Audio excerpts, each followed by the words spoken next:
Bonjour et bienvenue dans cette série de vidéos où on va répondre aux questions qui pourront être à l'examen du management. Dans cette série de vidéos, je vais vous donner une liste des questions les plus importantes à savoir du management.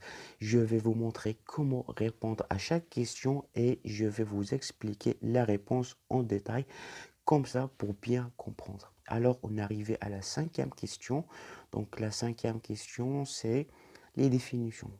Parfois, à l'examen, ça vous demande de définir des définitions ou bien définir les termes suivants. Donc, les termes qu'on va voir dans cette vidéo, c'est une entreprise de personnes, une entreprise de capitaux, style de management, planification et stratégie d'entreprise. Donc, je vais essayer de vous donner la définition de chaque terme et en même temps, je vais vous expliquer. D'accord?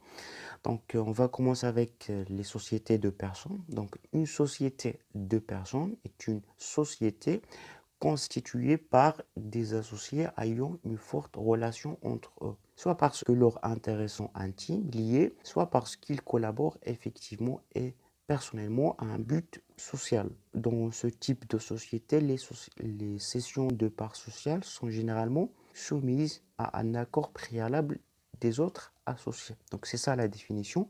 Je vais essayer de vous expliquer. Donc les sociétés des personnes, c'est des sociétés constituées des personnes. Ces personnes se connaissent.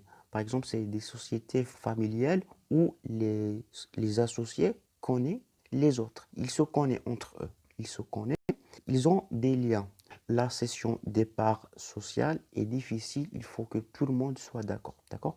Donc, une société de capitaux est une société le plus souvent commerciale qui est constituée sur la base des capitaux apportés par les associés, soit les apports en numéraire ou en nature. Les titres de propriété représentent ces capitaux sont appelés actions. D'accord? Donc, encore une fois, c'est juste une définition. Vous allez voir en détail ça en S4 et en S5. En droit des affaires, pour vous donner quelques exemples des sociétés des capitaux, c'est les sociétés anonymes ou bien les SARL, les sociétés à responsabilité limitée. Les sociétés de capitaux, le plus important, c'est le capital. Votre responsabilité dans la société est déterminée à partir de combien de capital vous avez. Pour faire la différence avec les sociétés de personnes, la société de personnes, le plus important, c'est les personnes. Voilà. On va passer à la définition suivante, c'est les styles de management. Style de management ou bien style de direction est défini comme la manière dont le dirigeant, bien le manager, exerce son pouvoir au sein de l'entreprise. C'est le comportement du manager et la façon dont il exploite les ressources et fixe les objectifs pour atteindre le résultat. Donc c'est la manière dont le manager gère la société. En général, il y a quatre grands styles du management. Il y a le style participatif, le style autoritaire, le style persuasif et le style délégatif. C'est quatre différents styles que le manager peut faire. Soit être gentil avec ses employés, soit être très rigide avec ses employés, soit être participatif. Donc tous ces styles, on va les voir en détail dans les prochaines vidéos. D'accord?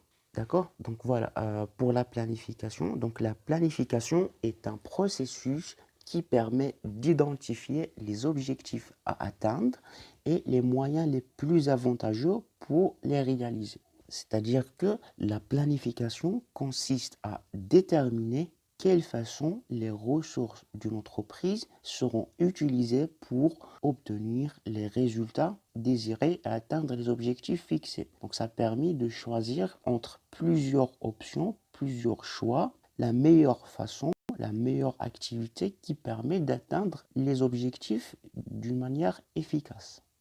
Voilà, et la stratégie d'entreprise. Donc la stratégie d'entreprise désigne l'ensemble des choix d'allocation de ressources qui définissent le périmètre d'activité d'une organisation en vue de réaliser ses objectifs. Les axes de stratégie classique cherchent à assurer sa rentabilité, son développement, sa pérennité et le bien-être qu'il apporte aux salariés. Ça veut dire que la stratégie d'entreprise est une démarche qui consiste déjà à orienter l'activité du gestionnaire, le manager, pour la concrétisation et la réalisation des objectifs de l'entreprise.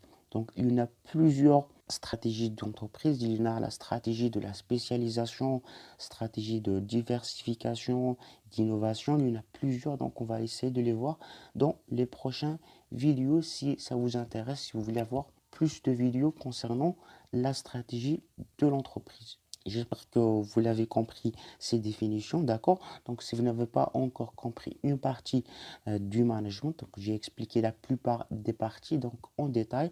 Si vous voulez la voir, donc je vais vous laisser le lien d'une playlist dans la description. Et si vous avez encore des difficultés à comprendre et apprendre la manière dont moi je vous explique le cours en français, j'ai déjà expliqué une méthode qui vous permet d'apprendre le français en seulement 30 jours. Le lien dans la description. Allez, je vous dis bon courage et à la prochaine vidéo.